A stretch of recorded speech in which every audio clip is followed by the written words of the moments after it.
Hi అండి. Good morning అందరికీ. ఈరోజు ఇంకొక చిన్న విషయం మీతో షేర్ చేసుకుంటానండి.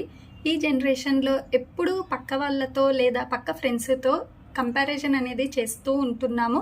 అలా కంపారిజన్ అనేది జోక్‌గా చేసుకుంటే ఏం కాదండి. సీరియస్‌గా అస్సలంటే అస్సలు చేయకూడదు. ఎప్పుడైనా మన ఇంట్లో మన హస్బెండ్‌తో వాళ్ళు ఇది కొనుక్కున్నారు, అలా మెయింటైన్ చేస్తున్నారు అని అన్నప్పుడు, వాళ్ళు ఆఫీస్‌కెళ్ళినప్పుడు లేదా బయట ఒంటరిగా ఉన్నప్పుడు మన కుటుంబాన్ని చూసుకుంటలేమేమో అని చెప్పేసి ఆలోచిస్తూ ఉంటారు. అందుకోసమని మనం ఫైనాన్షియల్‌గా ఎంతైతే సెట్‌గా ఉన్నామో అంతలో మనం మెయింటైన్ చేసుకోవడం చాలా బెటర్ అండి. అప్పుడే మనము, మన హస్బెండ్ అండ్ కుటుంబము అందరూ గూడా హ్యాపీగా ఉంటారు. సో, ఎవరు గూడా ఇంకొకరితో కంపారిజన్ అనేది చేసుకోకూడదు అని ఇది నా ఒపీనియన్ అండి. జోక్‌గా అయితే ఏం గాదు. సీరియస్‌గా అస్సలు గూడా ఎదుటి వాళ్ళతో కంపారిజన్ అనేది అసలు చేసుకోకూడదండి. ఆరోగ్యంగా ఉండడమే బెటరు.